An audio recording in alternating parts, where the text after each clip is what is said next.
Hello, Newmark High School. This is Ben Glenn. I'm also known as the Chalk Guy, and I'll explain that to you guys a little bit later. But I am your virtual keynote speaker. And basically, I've been given the task to motivate and inspire you guys for the next few moments to continue to work on developing your individual leadership skills. Now, before I get started, let me be really honest with you guys. Being a virtual keynote speaker is really weird. For 25 years, it has been my job to stand on stages all across the country and speak to hundreds of people in these huge auditoriums. And now I have to talk to this little camera with a little blue light that tells me that, hey, we're recording, Ben. And you know what? I miss it. I miss the adrenaline. I miss the energy of the room and the engagement of having all these people in that room. I miss those pre-programmed jitters. Yes, I do miss that feeling of nausea before they introduce my name because I'm so nervous. Now, there is one really cool thing about being a virtual speaker, especially having 25 years of speaking, is that I have got multiple video clips of messages, art clips, comedy clips. And so this isn't going to be your normal virtual keynote speaker. It's not going to be just me giving you a message, talking to this camera. Now, I do have a message. I will talk a little bit. I worked really hard on it yesterday. I wrote it out on a napkin. No, I'm just messing with you. I wrote it out on a piece of paper towel. So all joking aside, it is my hope that in these next few moments, as you watch these clips and listen to me share into this camera, that you would, maybe escape just for a little bit. Escape all of the craziness and uncertainty that's been going on around us in this world and the anxiety that comes along with that. And just for a moment, maybe have an opportunity to open your minds and open up your hearts to some encouragement. And then maybe in the end, when we finish up this video, you will feel inspired and you will continue to keep moving forward and growing as a leader. So to kick things off, I'm going to start off with a little bit of humor. Those of you guys that have seen my show, you know I love to laugh. You know that I love humor. In fact, that's my first key teachable point here. Don't forget to find the funny. As leaders, you've got to take the time and laugh together with one another. Laughter is healing. Laughter is something that people are drawn to. They've done studies. I don't know how it works, but apparently when you laugh, you release this chemical in your body called endorphins. And I don't know what an endorphin is, but they're magnificent. But I do know that when you do laugh together, you do experience joy. And more now than ever, it is important to find those moments that bring joy. And so this first clip is kind of a get to know Ben Glenn clip sandwiched between a bunch of humor. And I hope you guys enjoy this. And so I thought I'd tell you a little bit about myself. I am from Minnesota originally. It's the land of lakes. When you're born up there, they give you a fishing pole. I am the runt of my family. I've got two brothers. I am 6'4", 200 and a lot of pounds, and I'm the little one. I got one brother who's 6'8", I got another brother who's 6'7", and all three, here's our claim to fame. And this means when I tell you this, you guys right now, you're gonna be like, we're gonna have a great weekend. All three of us are clinically diagnosed ADHD.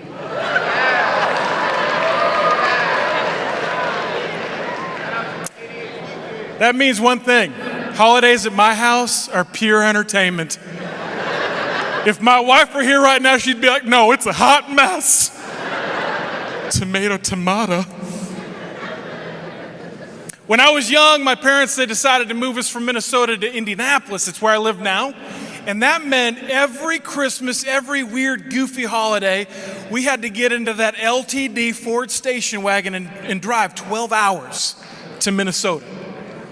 Now, we have ADHD. That's torture for the whole family. And we get into that LTD Ford station wagon and drive to Minnesota. The shenanigans were they were out of control. I mean, we didn't have the technology that we have today. We didn't have the Leapster Kindle Fire to keep our attention. We didn't have a screen that had all kinds of bells and whistles. If we wanted a screen, my dad would say, look out the window. There's your screen. Count the corn. Dad, we live in Indiana. That's a lot of corn. Feeling nauseous.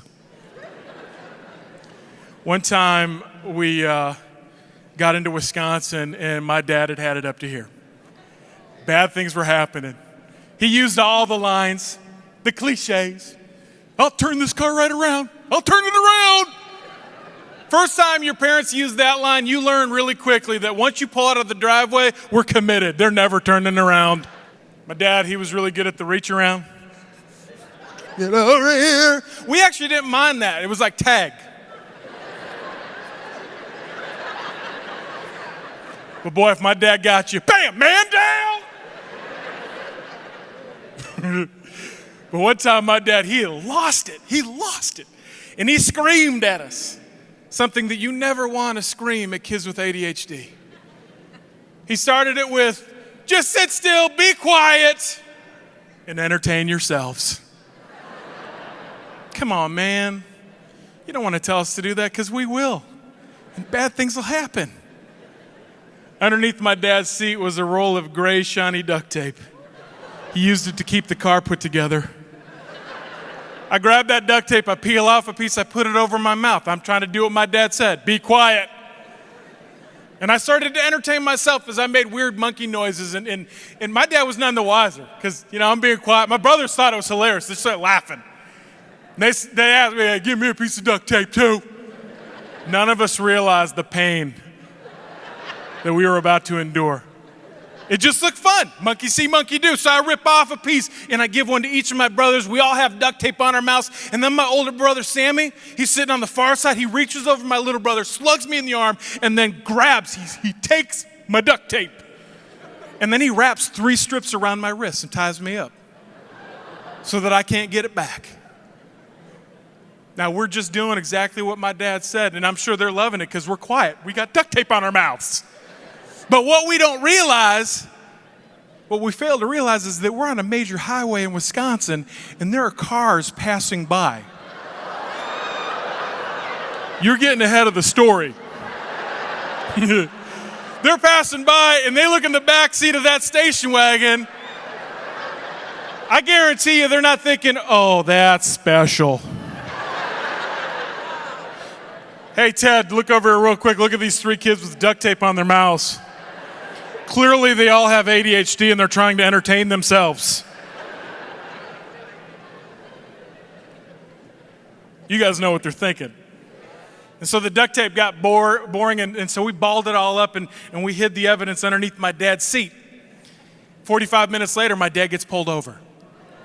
Now, he's been pulled over before, and usually it's, license registration and ticket warning, whatever.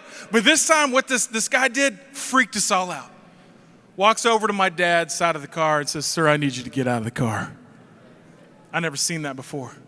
So my brothers and I were kind of getting a little bit nervous.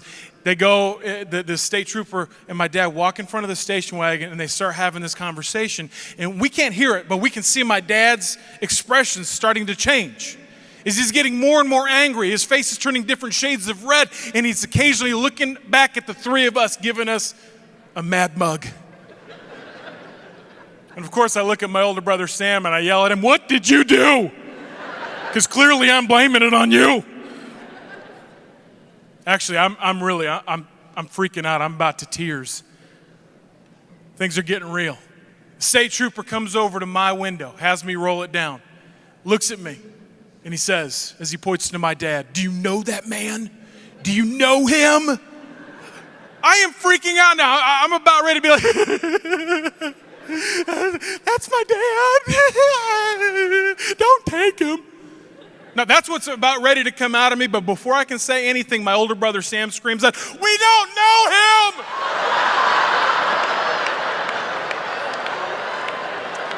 Things just went sideways. And that's my family for you, huh? Who wants to come over for Christmas? I love that story, and it's because of that story I'm no longer allowed to purchase duct tape. I've actually graduated to Gorilla Tape, which, by the way, all joking aside, don't put that Gorilla Tape on your skin. It's very sticky. Now, whether or not you found that story to be funny or disturbing, you've probably come to the conclusion Ben Glenn's not normal. In fact, that has been my platform for 25 years. I am not normal. I am what teachers called special. And then in the 3rd grade, I had to take all these tests, and when I got done, that's the first time I heard it. That's when a teacher looked at me and said, Ben, you are what we would call special. And in that came all these labels, First label they gave me was special, then they kept on going. They labeled me LD, learning disabled, dyslexic, ADHD, LMNOP, HDTV. I have it all. I've shared this for years on stage, and in sharing it, I've always known that there would probably be a group of people in my audience that could really relate to my story because they themselves have a similar experience. But now there's a new struggle that I can talk about on stage that every single one of us can relate to. You know, since February 2020, our world has been turned upside down, and every single one of us can relate to the loss and uncertainty of having to endure these many months. Reflecting upon the past year and the incredible struggles and the continued uncertainty, it's easy to get overwhelmed. It's easy as leaders to kind of toss in the towel and to find that quiet place and just allow yourself to be overwhelmed and anxious and to lose that engagement instead of growing. It's hard to stay positive.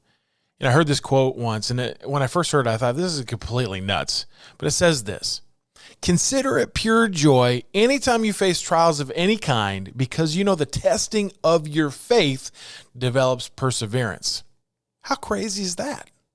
First time I heard that, I'm thinking, that's insane. I mean, so what you're saying is that anytime I experience a struggle or my life feels like it's been turned upside down or something really difficult happens, as a leader, I'm supposed to say, yay, consider it joy? No, that's not joy. If you want to see joy, watch me Christmas morning when someone hands me the biggest gift under the tree. Or if you really want to see some joy, hand me a box of Little Debbie snack cakes and then back up. You're going to see some joy. What I failed to realize the first time I heard this quote is that the joy is not something that you experience during the struggle. It's not about the struggle, but the joy is for the potential outcome if we choose as leaders to endure the struggle. Being a special ed student, I had a lot of things to overcome. I had a lot of challenges, and I'm so thankful for the teachers who poured into me beyond the curriculum, the teachers that taught me how to overcome and the importance of overcoming. And because of them, I now can look back and find that joy, not in the struggle, but in the outcome. I hope you enjoy this next clip. I was the first one to get all of the labels. I was the first one to get hit with the ADHD label. In fact, I wasn't the only one. It came to me at a very young age. I was in the third grade when it all happened. In the third grade, a teacher came up to me and she said, "Ben, we need you to take some tests." Okay. Bring me to this classroom for like 4 hours, and when she got done, she said something that changed my life. She said, "Ben, you are what we would call special." I'm thinking I'm going to Disney World. People ask me all the time, if you find me online, this is my Instagram, by the way, that's Simply Ben Glenn. If you go on there, you'll see me. Every time I get up on stage, I'm wearing a T-shirt with the big S on it. Everybody, I'll walk through the airports, even today, TSA, she's like, "Come here, Superman, you just got selected for some extra screening." And I'm like, no, it doesn't mean Superman, it means special. I just wanted to warn you I'm coming. Special guy. Also because one day I was in an airport in Atlanta, some lady called me Sasquatch. No, true story. I got off of this airplane, I'm a big guy, she couldn't get around me. She yelled at me. She's like, "Get out of the way, Sasquatch!"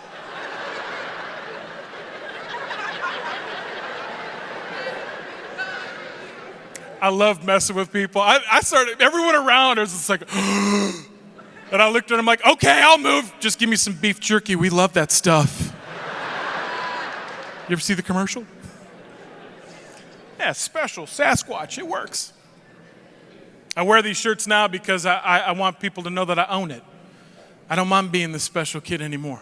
But boy, when I was in the third grade and they labeled me that, I kind of wanted to return it.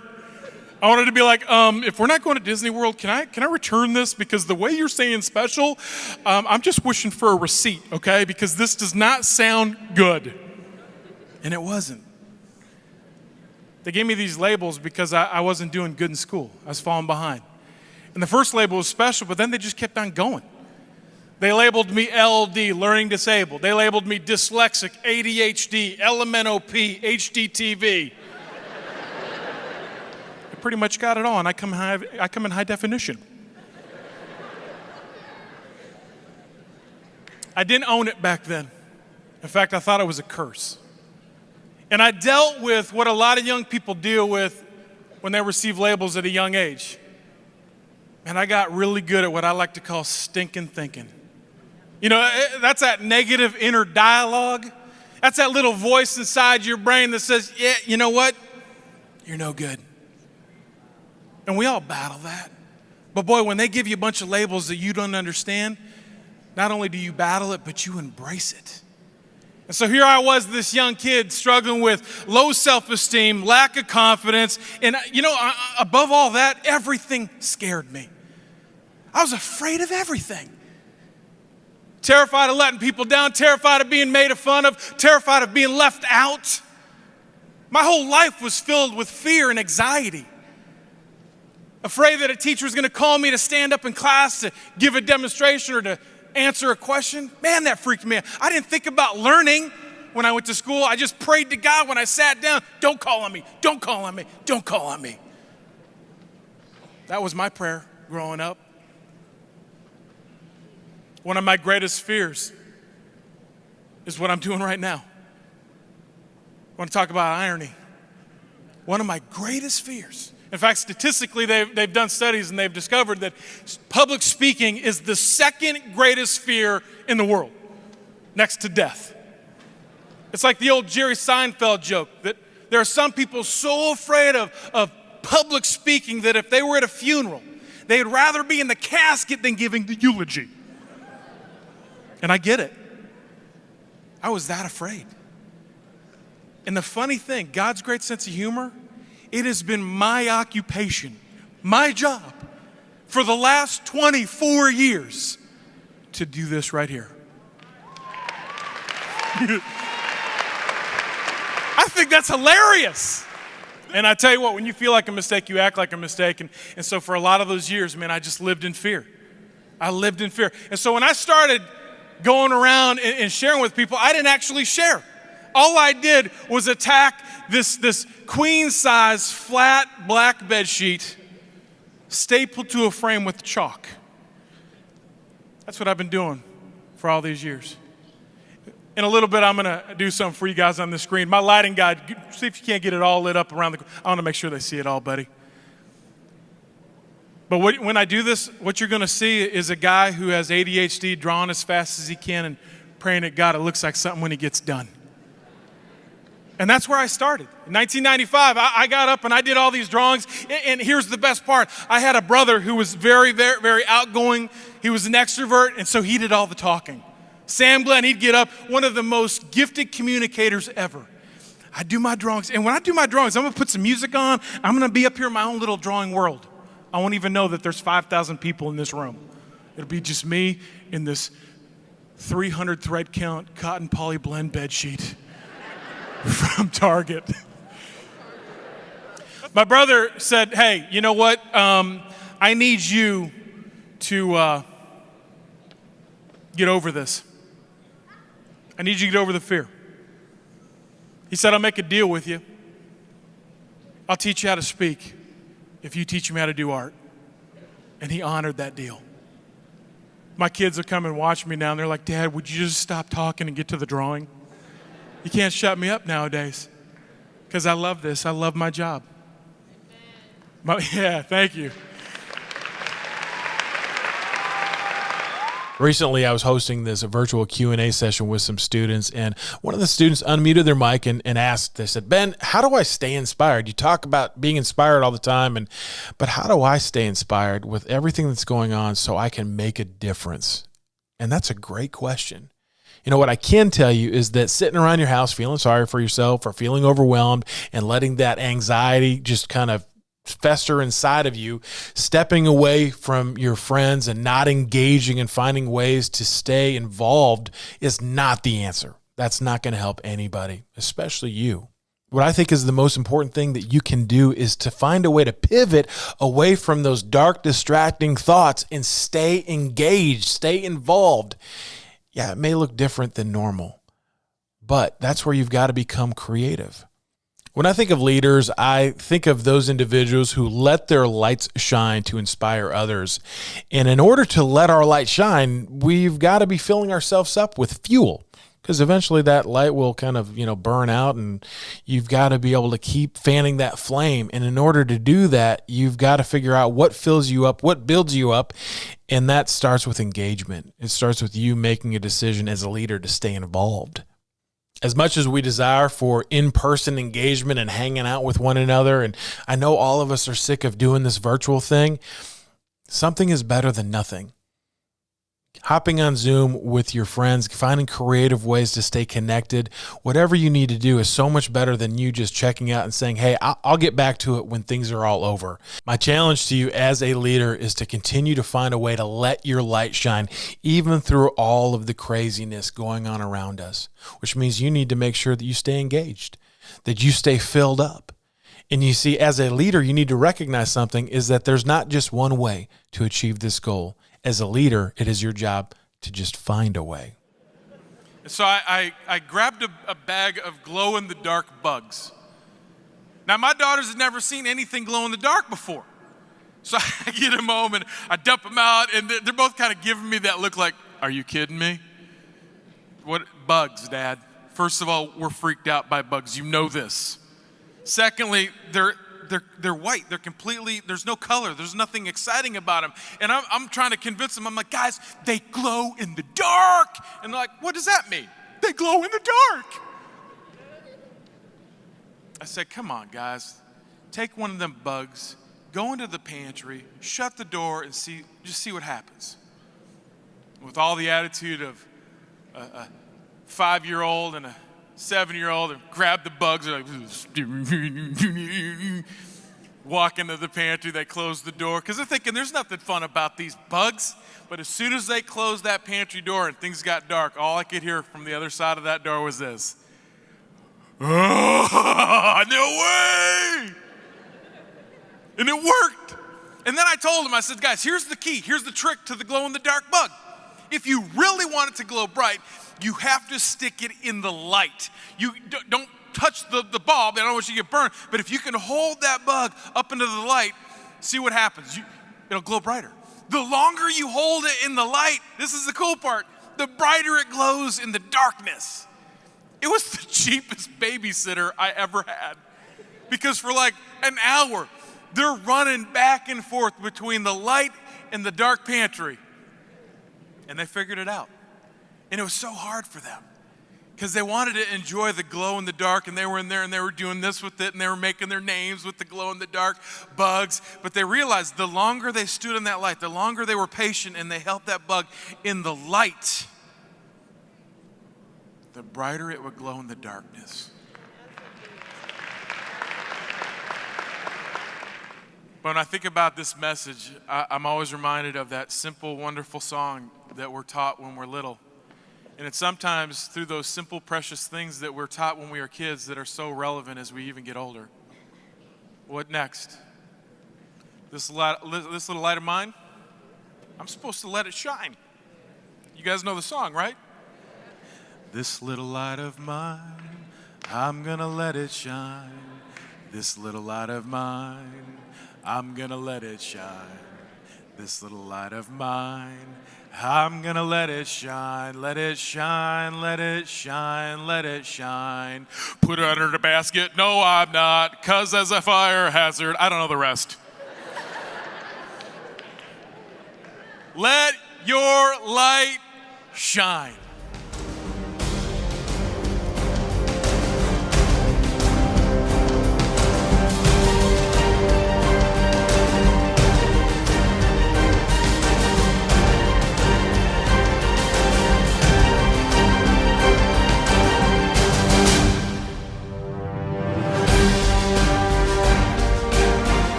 This is one of my favorite drawings to perform on stage. And this is what I found through my struggle. This is my joy. You know, I might not be very good at math. I stink at spelling. I thank God every day for spell check. I love Grammarly. Yeah, I've got a lot of academic issues, but those academic issues landed me in an art class. And in that art class, I had an amazing teacher who saw potential, who encouraged me to keep moving forward. And then through that, I discovered that I can draw really fast on a queen-size flat black bed sheet from Target. And I love my job. Who knows what you will find as you battle through your struggles, but you've got to make the choice to battle. You have to stay inspired, and you've got to find the things that build you up and lift you up so you can let your light shine. And my hope is that you guys do feel inspired today, because when you're inspired, you can do amazing things. Hey guys, this is Ben Glenn. I hope you guys enjoyed this time. Hey, we're going to have a little Q&A session here in a little bit in a Zoom room. I hope you guys come in. I'd love to meet you. God bless, love, peace, and hair grease. You guys take care.